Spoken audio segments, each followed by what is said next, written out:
السلام علیکم ورحمۃ اللہ وبرکاتہ۔ وعلیکم السلام۔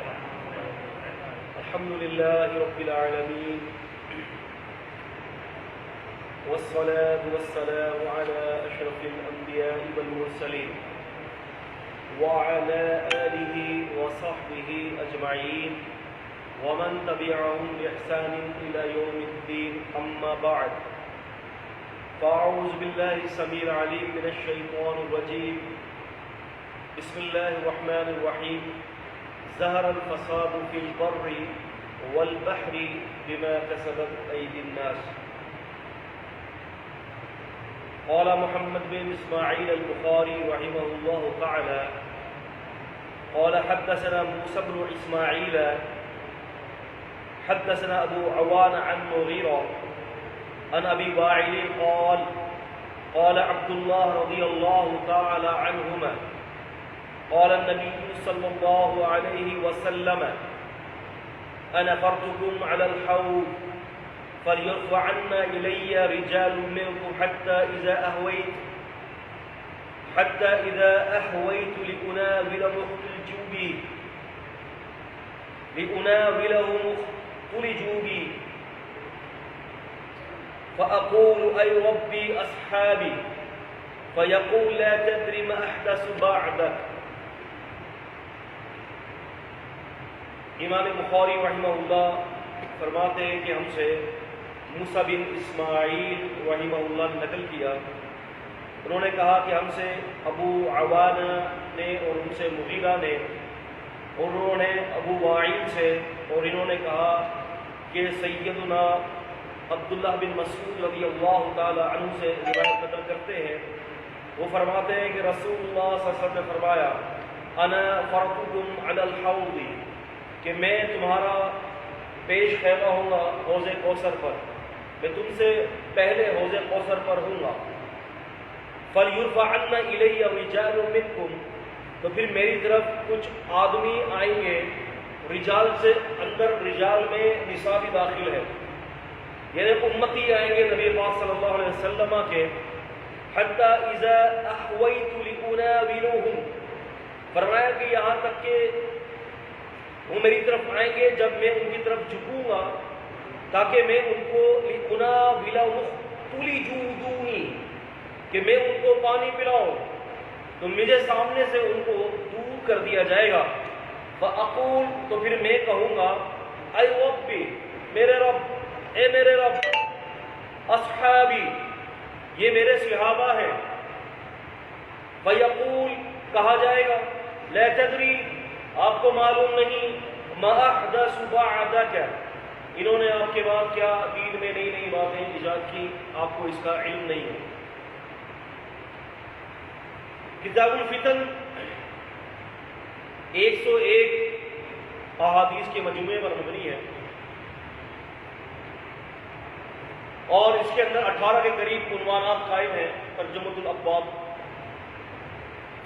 امام بخاری رحمۃ اللہ علیہ نے یہاں سے بہت سارے مسائل کو اخذ کیا ہے، اور سابقہ ہماری کلاس میں پچھلے ہفتے کی ہم نے فتنے کے حوالے سے بات کی تھی کہ کن کن چیزوں میں فتنہ ہوتا ہے اور بندہ کس طرح سے فتنوں میں پڑ جاتا ہے۔ امام بخاری رحمہ اللہ تعالیٰ نے ایک حدیث اس سے پیچھے بھی نقل کی ہے، لیکن میں نے یہ حدیث کا یہاں پر ذکر کیا ہے، یعنی جو آپ کے سامنے میں نے ذکر کیا ہے، ایک یہ حدیث ہے اور ایک اور حدیث اس کے آگے آ رہی ہے کہ حدثنا یحییٰ بن بکیر قال حدثنا یعقوب بن عبد الرحمن عن ابی حازم قال سمعت سہل بن سعد رضی اللہ تعالی عنہ یقول سمعت النبی صلی اللہ علیہ وسلم یقول انا فرتکم علی الحوض من ورده شرب منه ومن شرب منه لم يظمأ بعد ابدا لَيَرْدَنَّ عَلَيَّ أَقْوَامٌ أَعْرِفُهُمْ وَيَعْرِفُونَنِ ثُمَّ يُحَالُ بَيْنِي وَبَيْنَهُمْ۔ ایک یہ حدیث آج کا موضوع ہے، اور اس سے سابقہ حدیث جو ابھی میں نے تھوڑی دیر پہلے آپ کے سامنے بیان کی ہے۔ رسول اللہ صلی اللہ علیہ وسلم فرماتے ہیں، پہلی حدیث کے اندر یہ آتا ہے کہ میں حوض کوثر پر تمہارا پیش خیمہ ہوں گا، تم سے پہلے میں وہاں ہوں گا۔ حدیث سے مسئلہ یہ نکل رہا ہے کہ اللہ کے رسول صلی اللہ علیہ وسلم پہلے سے ہی حوض کوثر پر موجود ہو گئے۔ حوض کوثر کیا ہے؟ ویسے تو کوثر بہت ساری کثیر خیر کو بھی کہا جاتا ہے، اور حوض کوثر سے مراد یہاں پر نبی کریم صلی اللہ علیہ وسلم کو اللہ تبارک و تعالیٰ ایک بہت بڑے حوض سے نوازیں گے، جس میں مشکات کے اندر باقاعدہ اس کے اوپر تفصیلی حدیثیں موجود ہیں کہ اس کے اندر برتن ہوں گے، اس کا پانی حوض کا ایسا ہوگا شہد سے زیادہ میٹھا ہوگا، اور جو اس کو پی لے گا پھر جنت میں جانے تک پیاسا نہیں رہے گا، شہد سے زیادہ میٹھا پانی ہوگا، اس کے برتن ایسے ہوں گے کہ جیسے یہ آسمان کے چمکتے ستارے۔ رسول اللہ صلی اللہ علیہ وسلم فرماتے ہیں کہ میں حوض کوثر میں پہلے آؤں گا۔ قرآن مجید کے اندر بھی ایک سورت ہے، اس سورت کا نام ہے سورہ کوثر۔ اِنَّا أَعْطَيْنَاكَ الْكَوْثَرَ فَصَلِّ لِرَبِّكَ وَانْحَرْ إِنَّ شَانِئَكَ هُوَ الْأَبْتَرُ۔ رسول اللہ صلی اللہ علیہ وسلم کی نرینہ اولاد یکے بعد دیگرے وفات پا گئی۔ آپ کی ایک اولاد، آپ کی ایک صاحبزادے سیدنا ابراہیم رضی اللہ تعالیٰ عنہ کی وفات ہوئی۔ آپ کی گود مبارک کے اندر نبی کریم صلی اللہ علیہ وسلم کی یہ صاحبزادے اپنی آخری سانسیں لے رہے تھے۔ اللہ کے رسول صلی اللہ علیہ وسلم کے آنسو مبارک جاری تھے، اور صحابہ اکرام نے یہ کہا کہ اللہ کے رسول انت یا رسول اللہ، اے اللہ کے رسول، آپ تو اللہ کے رسول ہیں، پھر رو رہے ہیں۔ رسول اللہ صلی اللہ علیہ وسلم فرماتے ہیں آنکھیں روتی ہیں دل غمزدہ ہے، آنکھیں روتی ہیں دل غمزدہ ہے، ہم اپنی زبان سے انہی الفاظ کو نکالتے ہیں جس میں ہمارے اللہ کی رضا ہے۔ اب کافروں نے یہ کہنا شروع کر دیا کہ رسول اللہ صلی اللہ علیہ وسلم کی کوئی نسل ہی نہیں چلے گی آگے، غمزدہ ہو گئے۔ قرآن مجید کے اندر بھی رسول اللہ صلی اللہ علیہ وسلم کے درجے کی فضیلت پر ذکر کیا گیا۔ آپ بڑے غمزدہ تھے، اللہ نے بار بار آپ کو تسلیاں دی، نون والقلم وما یسطرون ما انت بنعمت ربک بمجنون وَإِنَّكَ لَعَلَىٰ أَجْرٍ غَيْرَ مَمْنُونٍ وَإِنَّكَ لَعَلَىٰ خُلُقٍ عَظِيمٍ فَسَتُبْصِرُ فَيُبْصِرُونَ بِأَيِّكُمُ الْمَفْتُونُ إِنَّ رَبَّكَ هُوَ أَعْلَمُ بِمَنْ ضَلَّ عَنْ سَبِيلِهِ وَهُوَ أَعْلَمُ بِالْمُهْتَدِينَ۔ اللہ تعالیٰ فرماتا ہے سورہ نون کے اندر کہ اے نبی صلی اللہ علیہ وسلم، ہم نے آپ کو وَإِنَّكَ لَعَلَىٰ خُلُقٍ عَظِيمٍ، ہم نے آپ کو بہت بڑے اخلاق کے مرتبے پر فائز کر دیا ہے، اور آپ کے لیے وَإِنَّ لَكَ لَأَجْرًا غَيْرَ مَمْنُونٍ، آپ کے لیے وہ اجر ہوگا جو کبھی ختم ہونے والا نہیں ہوگا۔ بار بار مختلف جگہوں پر تسلیاں دی گئی۔ اب خاص سورہ کوثر ایک تسلی کے لیے نازل کی گئی، اور فرمایا جا رہا ہے اِنَّا أَعْطَيْنَاكَ الْكَوْثَرَ، اے نبی کریم صلی اللہ علیہ وسلم، ہم نے آپ کو خیر کثیر عطا کر دیا، ہم نے آپ کو حوض کوثر عطا کر دیا۔ فَصَلِّ لِرَبِّكَ وَانْحَرْ، تو بس آپ اپنے رب کے لیے قربانی کیجئے، صلاۃ کو ادا کریں۔ یہ دو کتنے ضروری کام ہیں کہ رسول اللہ صلی اللہ علیہ وسلم کو تسلی دیتے ہوئے دو عبادات کی طرف توجہ دلائی جا رہی ہے۔ نمبر ایک کہ فَصَلِّ، صَلَّ يُصَلِّ، فَصَلِّ معنی نماز پڑھیے، لِرَبِّكَ وَانْحَرْ، اور اپنے رب کے لیے نحر کیجئے، قربانی کیجئے۔ إِنَّ شَانِئَكَ هُوَ الْأَبْتَرُ، یہ کہتے ہیں کہ آپ کی نسل نہیں چلے گی، لیکن اللہ کہتا ہے کہ اللہ تعالیٰ ان کی نسلوں کو مٹا دے، نسلیں ان کی مٹے گی۔ عزیزان قدر، کبھی آپ نے دیکھا ہے کہ کسی نے اپنے بیٹے کا نام عبداللہ بن ابن ابی رکھا ہو؟ ان دشمنوں کا کبھی کسی نے نام سنا کہ کسی نے اپنے بیٹے کا نام فرعون رکھا ہو، کسی نے اپنے بیٹے کا نام حامان رکھا ہو، کسی نے اپنے بیٹے کا نام نمرود رکھا ہو؟ اللہ نے نسلیں مٹا دی ان لوگوں کی۔ اور آپ کو یہ بھی بتاتا چلوں کہ جن جن جگہوں پر ان کے گھر تھے، اللہ نے ان کے گھروں کو بھی بیت الخلا بنا دیا۔ جو نبی کا دشمن ہوگا بدترین موت مرے گا، وَلِلَّهِ الْعِزَّةُ وَلِرَسُولِهِ وَلِلْمُؤْمِنِينَ وَلَكِنَّ الْمُنَافِقِينَ لَا يَعْلَمُونَ۔ عزت اللہ کے لیے ہے، اس کے رسول کے لیے ہے، اس کے مومنوں بندوں کے لیے ہے، لیکن منافقین نہیں جانتے۔ کہتے تھے کہ ذلیل کریں گے ہم ان کو، نعوذ باللہ، صحابہ اکرام کو۔ اللہ نے فرمایا ذلیل کرو گے، عزت تو انہی کے لیے ہے، عزت تو ان کے لیے ہے۔ تو یہاں پر یہ بتایا جا رہا ہے کہ رسول اللہ صلی اللہ علیہ وسلم کو تسلی دی گئی۔ آپ صلی اللہ علیہ وسلم بڑے غمزدہ تھے۔ فَلَعَلَّكَ بَاخِعٌ نَفْسَكَ عَلَىٰ آثَارِهِمْ إِن لَّمْ يُؤْمِنُوا بِهَٰذَا الْحَدِيثِ أَسَفًا۔ قریب ہے کہ آپ اپنے آپ کو ہلاک کر دیں کہ یہ مسلمان کیوں نہیں ہوتے۔ تسلی دی اور سورہ کہف نازل کر دی، تسلی دی اور مختلف آیات نازل کر دی، تسلی دیتے ہوئے پوری سورہ یوسف اتار دی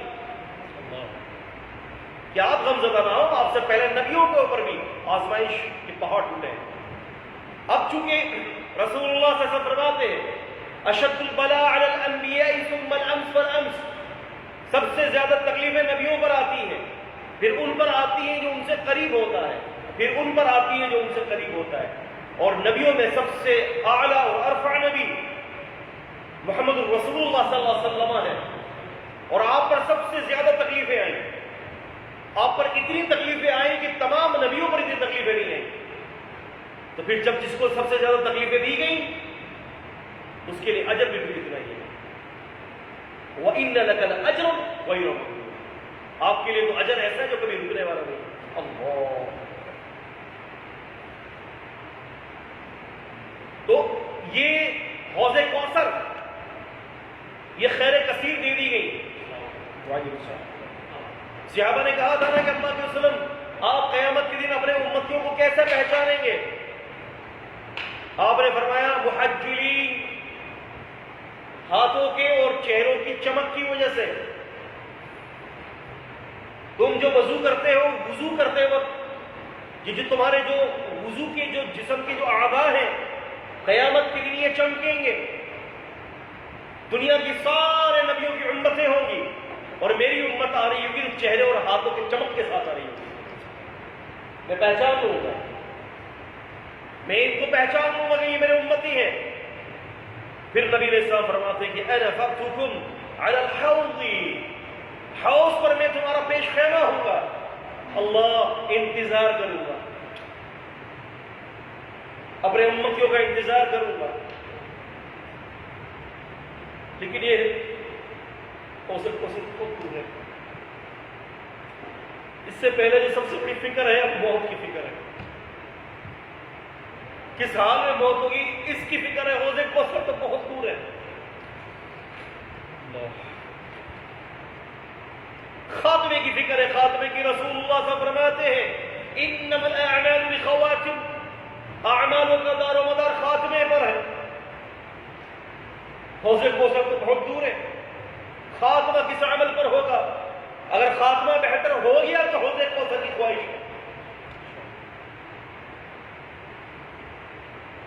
تو فرمایا فَيُرْفَعَنَّ إِلَيَّ رِجَالٌ مِّنْكُمْ، میرے پاس لوگ آئیں گے، حَتَّى إِذَا أَهْوَيْتُ لِأُنَاوِلَهُمْ يُخْرِجُونَ، فرمایا کہ جب وہ قریب ہوں گے لِأُنَاوِلَهُمْ، تاکہ میں ان کو اس مشروب میں سے پلاؤں، تو فرمایا لِأُنَاوِلَهُمْ تُلِجُوا، اللہ اکبر، دور کر دیا جائے گا ان کو۔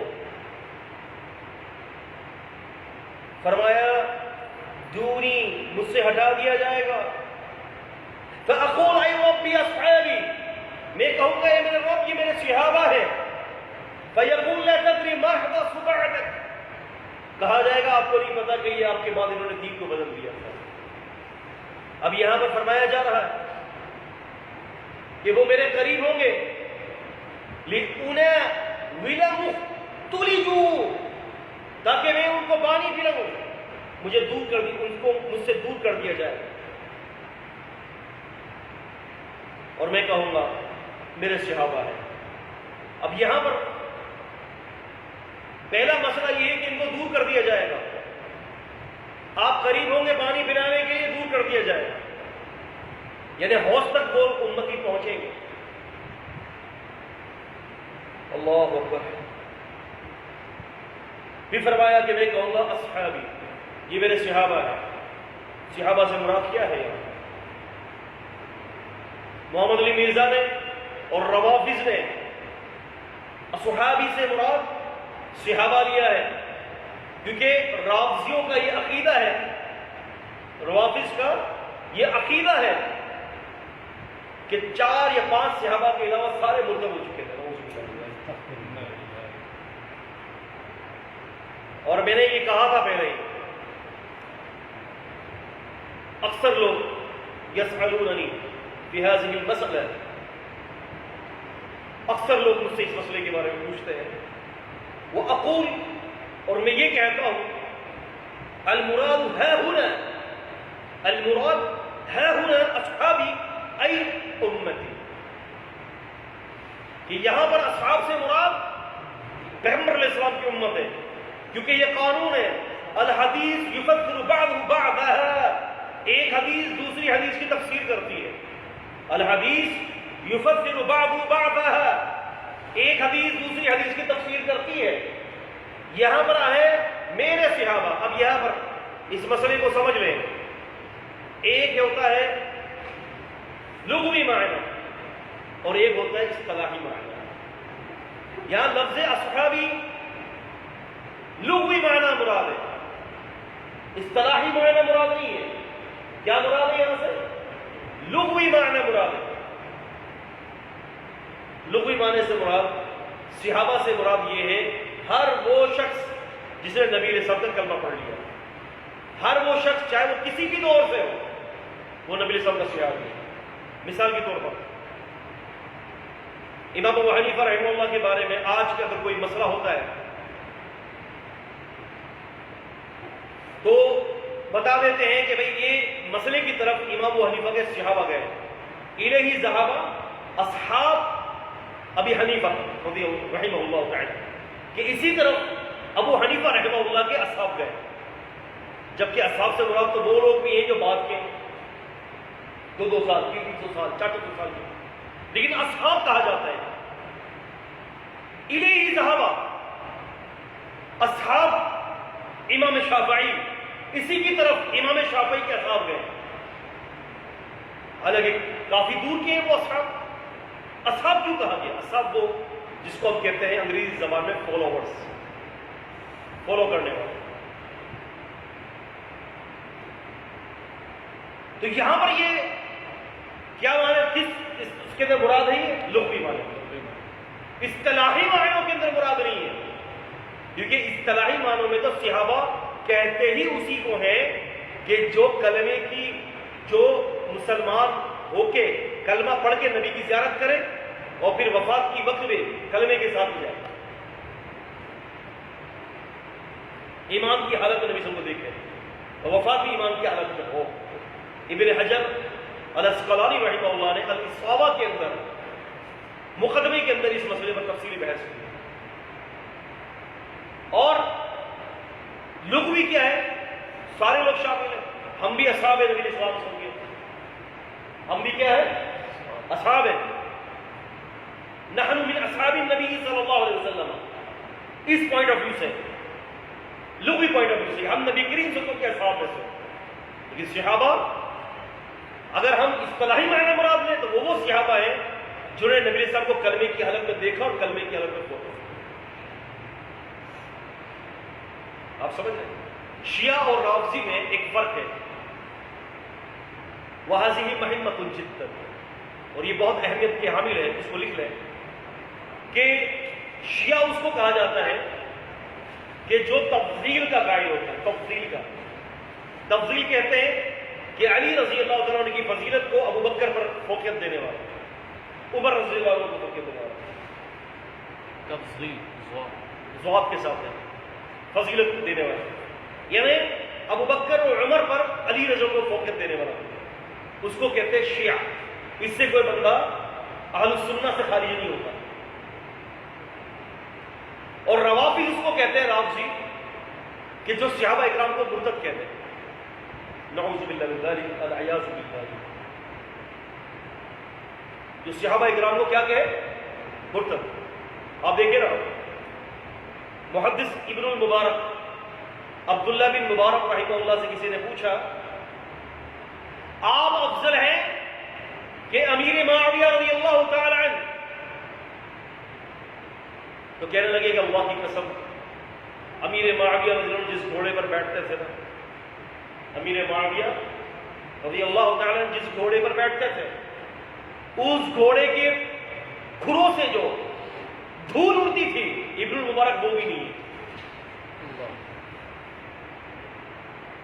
صحابی کہ جس کی آنکھوں نے نبی کریم صلی اللہ علیہ وسلم کی زیارت کی تھی، یہ کوئی چھوٹی بات نہیں ہے۔ جسے پیغمبر علیہ السلام کو ایمان کے حالت میں دیکھ لیا، زیارت کر لی، جہنم کی آگ اس پر حرام کر دی جاتی ہے۔ اللہ فہم تم شباب، اللہ فہم کیا ہے؟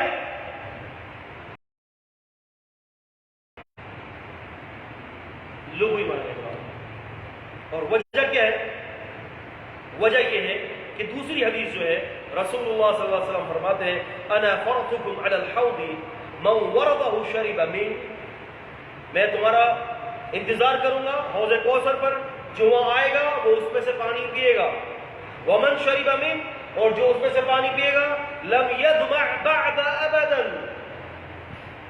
اس کے بعد اس کو کبھی بھی پیاس نہیں لگے گی حتیٰ کہ وہ جنت میں چلا جائے گا۔ لَيَرُدَّنَّ عَلَيَّ أَقْوَامٌ أَعْرِفُهُمْ وَيَعْرِفُونَنِي، اور میرے پاس کچھ قومیں پیش کی جائیں گی۔ کیا پیش کی جائیں گی؟ قومیں پیش کی جائیں گی، اور میں ان کو پہچان لوں گا اور وہ بھی مجھے پہچان لیں گے۔ ثُمَّ يُحَالُ بَيْنِي وَبَيْنَهُمْ، پھر ان کے اور میرے درمیان ایک آڑ قائم کر دی جائے گی۔ کیا کر دی جائے گی؟ آڑ۔ اب اس سے پچھلی حدیث دیکھیں، حدیث نمبر 7048، اس کے اندر کیا ہے؟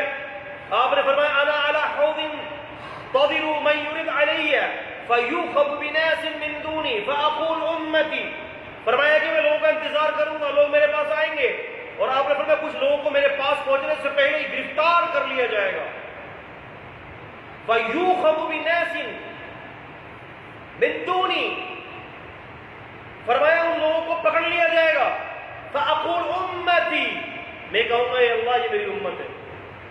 یہاں صحابہ آیا اور یہاں کیا آ گیا؟ امت۔ الحدیث یفسر بعض بعضها، ایک حدیث دوسری حدیث کی تفسیر کرتی ہے۔ اب پتہ چلا صحابہ سے مراد مجموع امت ہے۔ اب مسئلہ یہ ہے، یہ کون سی چیز ہوگی کہ جس کی وجہ سے روک دیا جائے گا؟ تو حدیث نمبر 7049 کے اندر فرمایا لا تدری ما احدث بعدک، آپ کو پتہ نہیں ہے کہ انہوں نے آپ کے بعد دین کو بدل دیا۔ اب دین کو بدلنے سے کئی باتیں مراد ہو سکتی ہیں۔ نمبر ایک، سب سے بڑی مراد مرتد ہو گئے، جیسے کہ رسول صلی اللہ علیہ وسلم کے بعد دین میں تبدیلی کی گئی، جیسے کہ مسلمہ قذاب نے، اس نے کیا کیا؟ اس ملعون نے نبوت کا دعویٰ کر دیا،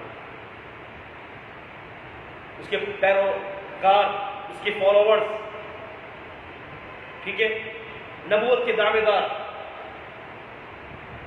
تو ایک تو یہ، اور دوسرا یہ کہ بدعتوں کو ایجاد کر دینا۔ کس کو ایجاد کرنا؟ بدعت کو۔ بہت بڑا مجتہد کہلاتا ہے، اس نے بھی بخاری کی شرح کی ہے، وہ اس حدیث پر آتا ہے اور صلاۃ والسلام پر بات کرتے ہیں، اذان سے پہلے جو صلاۃ والسلام پڑھی جاتی ہے، غلام سنگھ سنے نا، اس کی بڑی شرح کی اس نے۔ تو اس نے کہا کہ جی اس پر جو ہے نا، جو حدیث ہے اس میں جو بدعت مراد ہے نا، وہ بدعت سے مراد بدعت حسنہ نہیں ہے، وہ خود کہہ رہا ہے کہ یہ 400 سال کے بعد کی بدعت، یہ سلام جو ہے وہ اذان سے پہلے جو ہے صلاۃ والسلام شروع ہوئی ہے، وہ کہتا ہے کہ وہ بدعت نہیں ہے، ٹھیک ہے۔ اچھا کہہ بھی رہا ہے کہ بعد میں ایجاد ہوئی، اور خود بھی کہہ رہا ہے کہ بدعت نہیں ہے، تو جو بعد میں ایجاد ہوئی تو اس کا مطلب ہے کہ وہ انوویشن ہے، بدعات ہے۔ لیکن وہ کیا کہتے ہیں؟ یہ بدعت نہیں ہے، یہ کیا نہیں ہے؟ یہ بدعت نہیں ہے، یہ تو بدعت حسنہ ہے۔ جس کو جو دل چاہے گا وہ کر لے گا، جس طرح دل چاہے جس کا بھی وہ بدعت حسنہ کے اوپر کام کر سکتا ہے، کوئی مسئلہ ہی نہیں ہے بدعت حسنہ کے اوپر، سبحان اللہ۔ جبکہ بدعت حسنہ اور بدعت سیئہ، اور بھائی کوئی بھی کام بندہ کرتا ہے دین کے اندر تو وہ ثواب سمجھ کے کرتا ہے نا، کبھی بھی گناہ تو ثواب سمجھ کے کوئی کر ہی نہیں سکتا، تو پھر حسنہ اور سیئہ آئی کہاں سے؟ اور دیکھیں رسول اللہ صلی اللہ علیہ وسلم فرماتے ہیں، مسلم شریف کی حدیث ہے، اور حدیث کا نمبر جو ہے وہ ہے 2005، آپ نے فرمایا وَشَرُّ الْأُمُورِ مُحْدَثَاتُهَا وَكُلَّ مُحْدَثَةٍ بِدْعَةٌ، ہر دین میں بدترین امور دین میں وہ سارے کے سارے جو ہے وہ ایجاد کردہ چیزیں نئی چیزیں ہیں، اور ہر نئی چیز گمراہی ہے۔ کل بدعہ، ہر بدعت، چاہے وہ حسنہ لگا دو یا سیئہ لگا دو، سب گمراہی ہے۔ دوسری حدیث ہے رسول اللہ صلی اللہ علیہ وسلم کی سنن ابی داؤد کے اندر کتاب السنہ کی حدیث کا نمبر 4607 ہے۔ رسول اللہ صلی اللہ علیہ وسلم وَإِيَّاكُمْ مُحْدَثَاتِ، آپ بچ جاؤ، نبی صلی اللہ علیہ وسلم فرماتے ہیں کہ تم بچ جاؤ دین میں نئی باتوں کو، محدثات الامور، دین میں نئی باتوں اور نئے کاموں سے بچ جاؤ، فإن كل محدثة بدعة، کیونکہ ہر دین میں نئی بات بدعت ہوتی ہے، وكل بدعة ضلالة، اور ہر دین میں نئی بات گمراہی ہے۔ ہمیں بتا دیا اللہ کی رسول نے، تو پتہ یہ چلتا ہے کہ دین کے اندر ہر بات چاہے وہ حسنہ ہو یا سیئہ ہو سب گمراہی ہے۔ عبداللہ بن عمر رضی اللہ تعالیٰ عنہ کے دل میں اللہ نے یہ بات ڈال دی کہ کچھ ایسے لوگ آئیں گے جو بعد میں بدعتیں بھی ایجاد کریں گے، ان کے بعد فیکٹریاں بھی ہوں گی بدعتیں ایجاد کرنے کی، اور ان فیکٹریوں کے اندر وہ اصطلاحات بھی گھڑیں گے، اور ان فیکٹریوں کے اندر جو ہے نا وہ اس کی فضیلتیں بھی گھڑیں گے۔ تو دل میں ڈال دی تھی، تو اللہ تعالیٰ بھلا کرے سیدنا امیر المؤمنین عمر رضی اللہ کے صاحبزاد نے سیدنا عبداللہ بن عمر رضی اللہ تعالیٰ عنہما کو انہوں نے فرمایا کہ لوگوں سن لو، ہر بدعت گمراہی ہے، خواہ لوگ اسے نیکی کیوں نہ سمجھیں، سمجھ اسے نیکی کیوں نہ سمجھے۔ اور یہ جو ہے نا ان کے پیر مجدد الفسانی، انہوں نے بھی بڑی زبردست بات کی، انہوں نے بھی یہ بات دو ٹوک الفاظوں سے کہہ دیا کہ رسول کے بعد کوئی بھی کام کیا جائے چاہے وہ حسنہ ہو سیئہ ہو سب گمراہی ہے۔ جی شیخ، اس یہ آج کے جو بریلوی ہے نا وہ اس حدیث کو تو ماننے سے انکار کر رہے ہیں، ہاں، بلکہ اس پہ یہ اعتراض کر رہے ہیں کہ یہ کیسے پاسبل ہے کہ نبی صلی اللہ علیہ وسلم کی حدیث ہے، نبی صلی اللہ علیہ وسلم کہہ رہے ہیں کہ یہ نبی صلی اللہ علیہ وسلم خود کہہ رہے ہیں کہ مجھے کہا جائے گا کہ یہ لوگوں نے دن کو بدل دیا اور پھر مجھے بتایا جائے گا، نبی صلی اللہ علیہ وسلم کو تو ساری باتیں ابھی سے پتہ ہیں، تو اس ٹائم پہ انجان کیسے بن جائیں گے؟ وہ تو اعتراض کر رہے ہیں متن کے اوپر۔ بالکل ایسے، اصل میں بات یہ ہے کہ یہ حدیث تو ان کے خلاف ہے نا، ٹھیک ہے نا، وَهَذَا لَكَ وَعَلَيْكَ، یہ آپ کی طرفداری میں حدیث ہوگی، یہ آپ کے خلاف ہوگی، ہے نا بھائی؟ تو یہ تو حدیث کا تو انکار یہ کر ہی نہیں سکتے، اور انکار کرنے والے تو بالکل ہٹ درجے جھولا ہے، جن کو پتہ ہی نہیں ہے کہ وہ بخاری شریف کی حدیث کا انکار کرتے ہیں، ٹھیک ہے نا؟ تو یہ حدیث تو ان کے خلاف ہے۔ اس بات کی دلیل ہے، برہان قاطعہ ہے یہ حدیث کہ نبی سے معلوم کر رہی ہے۔ ایک دفعہ میں نے کئی دفعہ تفسیر کے اندر بھی یہ واقعہ بیان کیا، چونکہ یہ لائیو پروگرام کے اندر بہت سارے نئے لوگ جڑے ہوئے ہیں، اس لیے میں یہ بات بتا ہوں کہ ایک دفعہ جو ہے ایک صاحب آئے، انہوں نے مجھ سے ڈیبیٹ کی اس مسئلے کے اندر کہ جی رسول اللہ صلی اللہ علیہ وسلم جو ہے وہ عالم الغیب، تو میں نے ان سے یہ چھوٹی سی بات کہی کہ میں نے کہا دیکھیں اللہ کے رسول صلی اللہ علیہ وسلم عالم الغیب ہے، اتنا بتا دیں کہ اللہ تعالیٰ بڑے عالم الغیب ہے کہ نبی محمد صلی اللہ علیہ وسلم؟ وہ نے کہا نہیں جی اللہ تعالیٰ بڑے عالم، میں نے کہا اس کا اللہ تعالیٰ بڑے یعنی اللہ تعالیٰ کو زیادہ باتیں پتہ ہے غیب کی؟ انہوں نے کہا بالکل ایسا ہی ہے۔ میں نے کہا اس سے مطلب یہ کہ کچھ ایسی باتیں ہیں جو اللہ کو پتہ ہے نبی کو نہیں پتا، کیونکہ اللہ تعالیٰ بڑا عالم الغیب ہے، تو کہہ رہے کہ ہاں بالکل ایسا ہی ہے۔ تو میں نے کہا پھر ایسا ہے اور کچھ باتیں نبی صاحب کو نہیں پتا، تو پتہ چلا کہ وہ عالم الغیب نہیں ہے۔ عالم الغیب کی صفت ہی یہ ہوگی کہ ہر بات کا اس کو علم ہونا چاہیے۔ دیکھیں نا ابو داؤد شریف کی حدیث ہے، ابو داؤد شریف کی حدیث ہے رسول اللہ صلی اللہ علیہ وسلم کی، آپ نماز پڑھا رہے تھے، وہ صحیح حدیث ہے، آپ نماز پڑھاتے پڑھاتے آپ نے اپنی جرابیں اتار دی، نماز پڑھاتے پڑھاتے جرابیں آپ نے اتار دی، صحابہ اکرام نے دیکھا کہ نبی صاحب نے اپنی جرابیں اتار دی ہیں، انہوں نے بھی اتار دی، سلام پھیرا تو نبی صاحب نے فرمایا کہ تم نے کیوں جرابیں اتاری؟ کہا کہ اللہ صاحب آپ نے اتاری، ہم نے اتاری۔ جب آپ نے اتار دی تو پھر ہم نے سمجھا کہ بس خیر اسی میں، کوئی حکم اتر گیا ہوگا، ہم نے اتار دی. آپ نے فرمایا کہ جبریل میرے پاس آئے تھے، آپ نے فرمایا کہ جبریل میرے پاس آئے تھے علیہ السلام، اور انہوں نے مجھے خبر دی کہ اے نبی کریم صلی اللہ علیہ وسلم آپ کی جرابوں پر نجاست لگی ہے. تو مجھے پتا نہیں تھا، میں نے وہ جرابیں اتار دی، اسی لیے میں نے اتاری تھی اس کو کہ مجھے جبریل نے خبر دی. اب آپ اندازہ کریں کہ اگر نبی کریم صلی اللہ علیہ وسلم ہوتے تو کیا یہ نبی پاک کی ذات مبارک کے شایع نشین ہے کہ آپ کو پتہ ہے کہ میری جراب پر جو ہے وہ نجاست لگی ہے، کیا آپ نجاست والی جراب کے اندر نماز پڑھیں گے؟ کیا یہ شایع نشین ہے نبی صلی اللہ علیہ وسلم؟ پھر آپ کہیں گے کہ جی امت کو بتانے کے لیے، تو کیا آپ بغیر امپلیمنٹ کیا بتا نہیں سکتے تھے کہ دیکھو جراب کے اندر اگر نجاست ہو تو اتار دینی چاہیے؟ کیا بتا نہیں سکتے؟ ضروری ہے ہر چیز کی امپلیمنٹ کرنا، کیونکہ نبی علیہ السلام کی حدیث کی جو درجات ہیں، آج انشاءاللہ ہم یہ پڑھیں گے، قولی فعلی تقریری حدیث. آج اصول حدیث جو آج ہماری ہوگی نا، تو اس میں 3 درجے ہیں: قولی فعلی تقریری. قول کسی چیز کا حکم دینا، فعل کسی چیز کا خود کام کرنا، آپ کو خود امپلیمنٹ کر کے بتا دیں امت کو. اور تیسری چیز ہے کوئی کام نبی صلی اللہ علیہ وسلم کے سامنے ہوا، آپ خاموش رہے، برقرار رکھا. تو ضروری نہیں ہے کہ ساری حدیثیں جو ہے صرف جو ہے وہ فعلی ہی ہوں، قولی بھی ہے. تو یہ نجاست والا مسئلہ آپ قولی میں لے جاتے ہیں، اس کو فعلی میں اس لیے لے گئے کہ آپ کو پتہ نہیں تھا. اور نبی پاک کی شایع نشین نہیں ہے دوستوں کہ نجاست والی چیز پہن کر نماز پڑھیں، کیونکہ آپ پاک نبی پاک صلی اللہ علیہ وسلم کو ہر قسم کی نجاست، ظاہری اور باطنی تمام نجاستوں سے دور تھے، اور آپ ظاہری بھی اور باطنی بھی پاک نہیں، پاک سے پاکیزہ تھے. الحمدللہ وہذی عقیدتی، یہ میرا عقیدہ ہے، اور یہی الحمدللہ ہذی عقیدتی، یہ میرا عقیدہ ہے، اور الحمدللہ ہذی عقیدہ یہ اہل سنت، اور یہ عقیدہ اہل سنت ہے.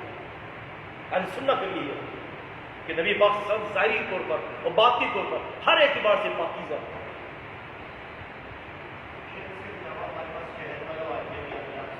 جی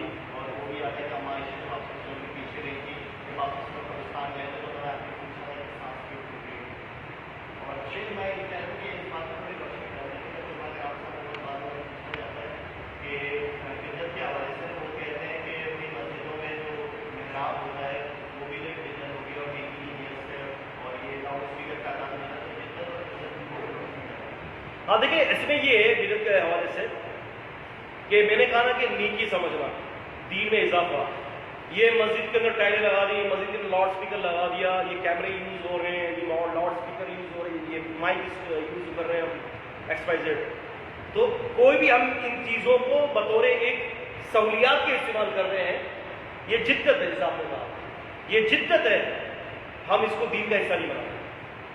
اور جو اگر اس کو دین کا حصہ بناتا تو وہ مرکب ہے، ہندی میں کہتے ہیں مرکب. جی جی جی تو شاید نیکی بھی سمجھ کے نہیں کر رہے نا. نیکی یہ سمجھ کے نہیں کر رہے کہ کیمرہ لگا رہے ہیں، اسٹینڈ لگا رہے ہیں. نیکی یہ سمجھ رہے ہیں کہ یہ اس گفتگو کو آگے پہنچا رہا ہے، اور گفتگو کو آگے پہنچا رہا ہے یہ نیکی. بلغوا عنی ولو آیہ، میری کوئی ایک بات بھی ہو لوگوں تک پہنچا دو. ولتکن منکم امۃ یدعون الی الخیر، تم میں سے ایک جماعت ہونی چاہیے لوگوں کو بھلائی کی طرف بلائے. سمپل. ابن رجب ہم نے اس کے علاوہ دیگر امام شافعی، امام مالک وغیرہ، ان سارے اکابرین کا یہی قول ہے کہ حسنہ اور سیئہ کی کوئی بھی وہ نہیں ہے، ہر بدعت گمراہی ہے. تو فرمایا رسول اللہ صلی اللہ علیہ وسلم نے، پہلی بات تو ہمیں یہ پتہ چل رہی حوض کے بارے میں ہم نے تفصیل جان لی. پھر اس کے بعد جو ہے ہم نے یہ جان لیا کہ رسول صلی اللہ علیہ وسلم کے پاس کچھ لوگوں کا آنا ہوگا، اور آپ نے فرمایا کہ لِأُنَا وِلَأُمُّ تُلِجُونِي، کہ وہ میرے سے قریب ہوں گے، اور پھر ان کو مجھ سے دور کر دیا جائے گا، ٹھیک ہے، مجھ سے ہٹا دیا جائے گا. فَأَقُول، میں کہوں گا، اے رب، اے میرے رب، اصحابی، اصحابی سے مراد اے رب امتی، یہ میرے امتی ہیں، ٹھیک ہے، یہ میرے امتی ہیں. اور پھر کہا جائے گا فَيَقُول، کہا جائے گا لا تدری، آپ کو پتہ نہیں ہے. پتہ چلا کہ رسول اللہ صلی اللہ علیہ وسلم عالم الغیب نہیں ہے، مستقبل کی خبریں آپ کو نہیں ہوگی. آپ کو مستقبل کی خبریں، یعنی آپ کو مستقبل کا علم نہیں تھا الا یہ کہ اللہ تعالیٰ بتا دے. قرآن مجید کے اندر سورہ نجم 53 کی 3 اور 4 میں کیا فرمایا؟ ما ينطق عن الهوى ان هو الا وحی یوحی. رسول صلی اللہ علیہ وسلم اپنی طرف سے بات نہیں کرتے جب تک کہ وحی نہ اترے. پھر اللہ کے رسول صلی اللہ علیہ وسلم فرماتے ہیں کہ پھر میں کہوں گا سحقا سحقا لمن بدل بعدی، میں بیزار ہوں ان لوگوں سے جنہوں نے میرے بعد دین کو بدل دیا، دین کو بدل دیا، جتنا کہا گیا تھا اتنا نہیں مانا، اس سے آگے اضافے کیے، ایڈ کیا اس کے اندر نیکیوں کو سمجھ کر۔ میں پھر کہتا ہوں کہ اگر یہ بدعت حسنہ کا کوئی کانسیپٹ ہے تو پھر آج سے عشاء کی نماز پہ 5 اگر ہونی چاہیے، کیا خیر؟ ایک اگر اضافہ ہو رہا ہے نا، رکوع بھی زیادہ بڑھ رہا ہے، سجدہ بھی سجدے بھی 2 بڑھ رہے ہیں، قیام بھی بڑھ رہا ہے، تشہد بھی بڑھ رہا ہے، کیا خیر ہے؟ ہونا چاہیے کہ نہیں ہونا چاہیے؟ ہونا چاہیے۔ یہ بدعت حسنہ ہے، لگا لے جائے بدعت حسنہ۔ اب اس بدعت حسنہ پر عمل کر کے دکھائیں، اب اس بدعت حسنہ پر عمل کر کے دکھائیں گے تو آسمان سے بجلی آنے گا، ٹوٹ پڑیں گی لوگوں کے اوپر، کرو نا پھر یہاں بدعت حسنہ کرو، چلو تین سجدے کر لو، بدعت حسنہ یہاں نہیں کریں گے۔ اور امت کو گمراہ کرنے کے لیے مختلف قسم کی اصطلاحات کو ایجاد کرتے ہیں، مختلف قسم کی اصطلاحات۔ ایک حدیث لاتے ہیں یہ لوگ صحیح مسلم کی کہ رسول فرمائے کہ جس نے دین اسلام میں کوئی نئی بات ایجاد کی تو اس کے لیے اجر ہے جو اس کو ایجاد کرے گا، من سن فی الاسلامی سنت، کہ جو دین اسلام میں کوئی سنت کو ایجاد کرے۔ اب کیا ہے کہ وہ حدیث جو ہے وہ حاضر طرف من حدیث طویل، یہ ایک لمبی حدیث کا حصہ ہے کہ اللہ کے رسول صلی اللہ علیہ وسلم نے صحابہ کرام کو فرمایا تھا، ترغیب دی صدقہ کرنے کی۔ تو ایک شخص آیا، اس نے صدقہ کیا، تو اس کو دیکھنے کے بعد سارے صحابہ نے صدقے میں فوراً پہل کرنا شروع کر دی۔ تو آپ نے پھر فرمایا کہ جو دین اسلام کے اندر کسی بات کی چیز کو ابتدا کرتا ہے اس کے لیے پھر اجر ہو جاتا ہے۔ اب یہ جو ابتدا کی تھی صدقہ کرنے کی، کیا یہ شریعت کے اندر پہلے سے موجود نہیں تھا؟ تو بھی بدعت کہاں سے آئی؟ تو الحمدللہ یہ 3 حدیثیں آج ہم نے سمجھی ہیں۔ اب ہماری انشاءاللہ تعالی جو ہے وہ اگلے ہفتے کی حدیث ہوگی، باب قول نبی صلی اللہ علیہ وسلم سترون بعدی امورا تنکرونها، کہ ان قریب اب تم میرے بعد کچھ ایسے کام دیکھو گے کہ جو تمہیں تنکرونها، جو تمہیں برے لگیں گے، کچھ ایسے کام ہوں گے کہ تمہیں برے لگیں گے۔ اور فرمایا سیدنا عبداللہ بن زید نے، وقال عبداللہ بن زید قال النبی صلی اللہ علیہ وسلم اصبروا حتى تلقوني على الحوض، آپ نے فرمایا کہ تم دیکھو صبر کرنا، میرے بعد تمہیں بڑی تکلیفیں ہوں گی، معاملات ہوں گے، تم صبر کرنا یہاں تک کہ تم مجھے حوض کوثر پر آ کر ملنا۔ اب اس سے پتہ چلا کہ نبی پاک صلی اللہ علیہ وسلم انتظار کریں گے یہاں، اور اس سے یہ بھی پتہ چلا کہ جو تکلیفوں میں صبر کرتا ہے اس کا بدلہ یہ ہے کہ نبی صلی اللہ علیہ وسلم سے حوض کوثر میں ملاقات کرے گا۔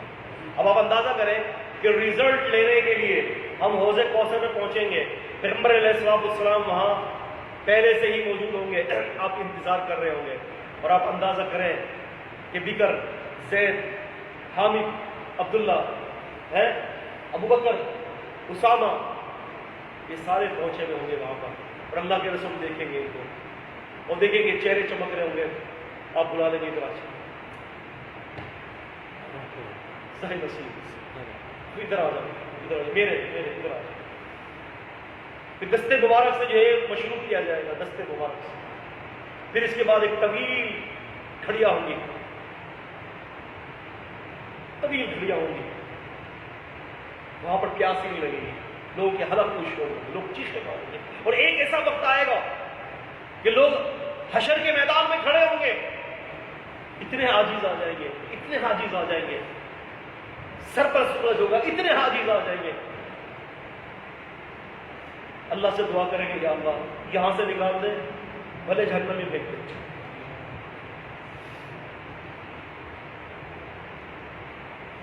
یار یہ زندگی کیا ہے سوچتا ہوں، عزیز طالب علم، عزیز ناظرین اکرام، یہ زندگی کیا ہے؟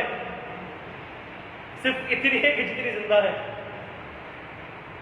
یا کچھ نہیں ہے زندگی میں، ڈبہ، کھوکھلی زندگی ہے عزیز طالب علم، کھوکھلی زندگی، واللہ روح نکل گئی قیامت شروع ہو گئی، روح نکل گئی قیامت شروع، اللہ، اور پتہ نہیں کب روح نکلتی ہے۔